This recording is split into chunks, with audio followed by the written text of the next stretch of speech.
여러분 안녕하십니까. 누리PD입니다. 자, 윤 대통령이 헌법재판소라고 하는 관문을 넘어가야 되는데요. 지금 전체적으로 돌아가는 분위기를 보게 되면 정말 낙관하기가 어렵다라고 볼 수 있습니다. 가장 큰 이유 중에 한 개는요. 이 부정선거를 헌재가 진지하게 다루지 않는다라는 거죠. 형식적으로 듣지만 이것을 정식 안건으로 보는 것 같지 않고요. 특히 가장 중요한 투표자 검정, 이 사람 숫자를 맞춰봐야 될 거 아니에요. 그걸 하지 않겠다라고 하는 것은 명백하게 부정선거를 다루지 않겠다라는 겁니다.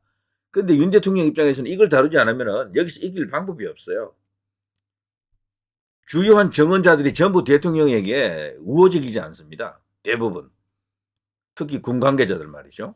그러니까 이거를 일단은 안건으로 올리고 정면 돌파를 해야 될 텐데, 그러니까 대통령 쪽에서는요, 할 수 없이 이것을 다시 신청을 했습니다.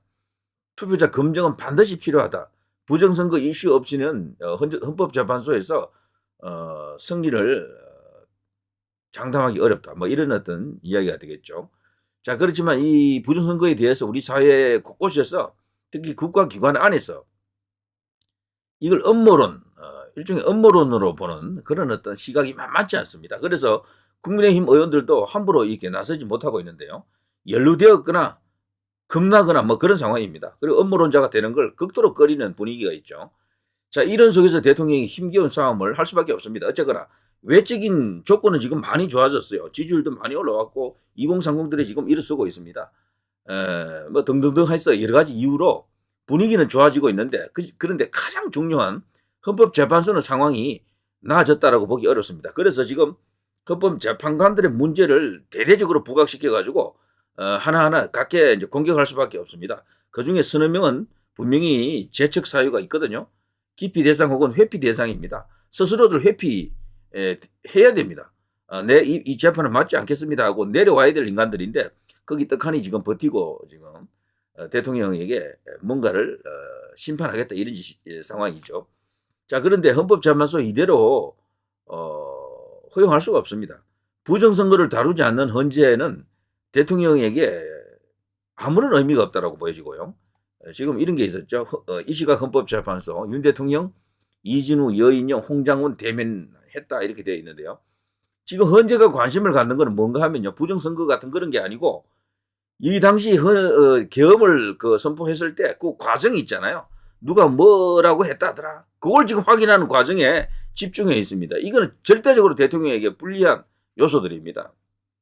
왜냐하면 이들은요, 그 계엄 자체를 불법으로 보고 지금 들어오기 때문에 이런 일이 일어나는 겁니다. 이준우가 뭐라고 했다더라, 여인영이 뭐라 했다더라, 홍장훈이 뭐라 했다더라, 이걸 지금 캐고 있는 거야. 그래서 그들 사이에 뭐 말이 이제 맞는지 안 맞는지 이걸 지금 맞춰보고 있는 겁니다. 이건 사실 격가지거든요. 크게 의미가 없어요. 이 계엄 자체가 불법이 아니다, 내란이 아니다라고 생각하면 아무것도 아니야, 이런 것들은. 그런데 이들은 계엄 자체가 불법 계엄이다, 내란이다라고 보고 지금 이런 짓을 하는 겁니다. 여기서 대통령에게 도움이 되는 말을 해줄 사람, 적어도 이진우, 여인영, 홍장관 중에는 글쎄요, 나올까요? 지금 봐서는 잡아먹으려고 하는 것 같은데, 이 곽종근이라고 여기 사실 군으로 치면 가장 이렇게 이 무장 한 그 병력들 중에는요, 상부 정신이 투철한 어떤 부대의 여기 사령관 아닙니까? 근데 곽종근이가 이제 하는 말 보십시오. 윤 대통령에게 적극 반박, 요원? 그런 거 아니고요. 어원 말고는 없었습니다. 그러니까 윤 대통령이 끌어내려 했을 때 그 요원이란 말이 이 사람은 그런 거 아니다, 의원이 틀림없다, 국회의원이다, 뭐 이런 식으로 이야기했다라는 겁니다. 요원을 끌어내라 했다고 분명히 의원이었다, 곽종근 돌직구 이런 식입니다. 곽종근 이 사람은요, 육군 특수전 사령관이잖아요. 특수전 사령관 하면 그 군 장성들 중에서도 가장 진짜 사나이다운 상남자 기질을 가진 그런 사람들이 이곳에서 사령관을 했다라고 이제 볼 수가 있는데, 이제 이런 인간이 이걸 맡고 있었습니다. 이제 이런 것을 여기서 지금 정언을 하고 있다. 국회 나가서 이런 정언을 하고 헌재에 나가서도 또 이런 정언을 하고 이런 식이죠. 오른쪽에 여인형입니다. 여기 방첩사령관이죠. 내란 혐의 여인형, 윤 대통령의 계엄 반대를 직언했다, 방첩사는 소극적이었다, 이런 뉴스들. 윤 지시 여부 쟁점, 이진우, 여인영, 홍장은 오늘 탄핵 심판 정언한다. 이런 게 지금 막 나오고 있는데요. 이진우 전 수방사령관 무죄 주장. 3대가 군인인데 내란 인정할 수 없어. 그나마도요. 문상원 그리고 여기 이진우 이런 사람들이 그나마도 비굴하지 않는 모습을 보이고 있다. 이 정도죠. 그나마도. 아무튼 군인이 군인다워야 합니다. 자기 하나 살기 위해서 당시 그 계엄 관련해 가지고 대통령을 팔아먹는 짓은 하면 안 되겠다 이런 생각이 드는데 여기 이제 가장 위험한 인물이 이자죠. 홍장원. 이제 여기 그야말로 여기가 이제 시한폭탄인데요. 예전에 박근혜 대통령 탄핵할 때 탄핵 재판에서 가장 크게 주요한 증거로 인용된 게 그 안종범 수첩이었죠. 그런 역할을 이자가 할 수가 있습니다. 한동훈 이재명을 체포한다, 잡는다 이런 어떤 충격적인 발언을 했던 홍장원인데요. 근데 이자의 입에서 나왔던 말들이 신뢰가 지금 없다라고 하지 않습니까? 그러나 이것을 진지하게 다루는 것이 다름 아닌 우리 헌재입니다. 헌재가 지금 이런 상황이다라고요. 그래서 헌재 저거 믿고 끝까지 가면 안 될 것 같죠? 그 전에 뭔가 이렇게 상황이 바뀌어야 됩니다. 그걸 무엇으로 바꾸느냐? 무엇으로 바꾸느냐? 그걸 이제 지금 국민의힘도 뭐 알고는 있을 겁니다. 그리고 이제 우리 지지층에서도 답은 알고 있어요. 그 알고 있지만 정확하게 지금 이렇게 해야 된다라는 그 단 한 가지 해법은 지금 찾고 있지 못한 것 같죠. 자, 그러나 지금 어쨌거나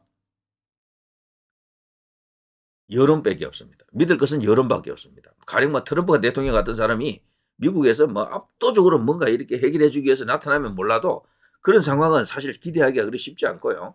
그렇게 해준다 그러면 그거는 기적이고요. 하늘이 도와주는 거고 그런 상황 없이도 이제 이길 수 있어야 될 텐데 결국에는 여론을 통해서 압박하는 것 외에는 방법이 없습니다.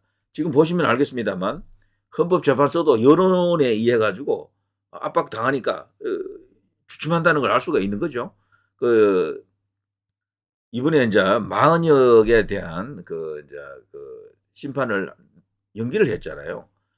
권한쟁의 심판 그게 사실은 3일 날 2월 3일 날 오후 2시에 하기로 예정이 됐는데 2시간 전에 갑자기 이걸 연기했다라는 것은 그 내부에 심각한 이견도 있다라는 것이지만 무엇보다도 외부에 있는 여론이 만만치 않다라는 겁니다. 지금 헌재가 겁낼 게 뭐가 있어요?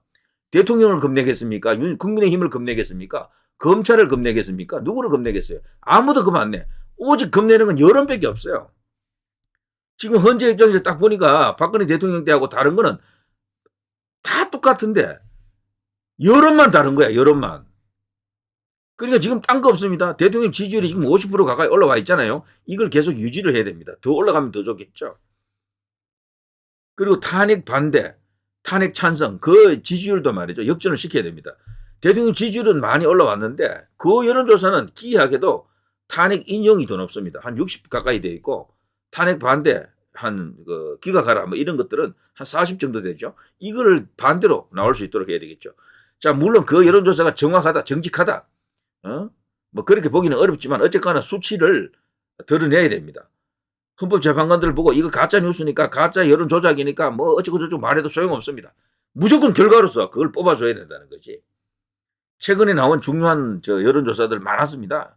그것도 뭐 지상파 3사 각자 여론조사 다 했고 조선일보도 했고요. 우리나라에서 정말 난다 긴다 하는 빅 이제 뉴스메이커들이죠. 거대 언론사들이 전부 그걸 여론조사했더군요. 비슷해요. 전부 6대 4야. 전부 6대 4. 인용 6, 기각 4 이런 식입니다. 이거를 적어도 5대 5 정도로 이렇게 갈 수 있도록 만들어야 되고요. 맨땅에 헤딩을 해서라도 그걸 해야 됩니다. 헌재 저대로 놔두고서는 재판이 안 됩니다. 부정선거도 다루지 않겠다라는데 뭘 결과를 기대하겠습니까? 대통령이 부정선거 빼버리면요. 전부 다 저런 재판이라고요. 그 당시 왜 계엄을 선포했느냐. 계엄의 이유가 뭐냐. 부정선거다. 그거 치우고 다른 말을 해보라. 깝깝해지는 겁니다.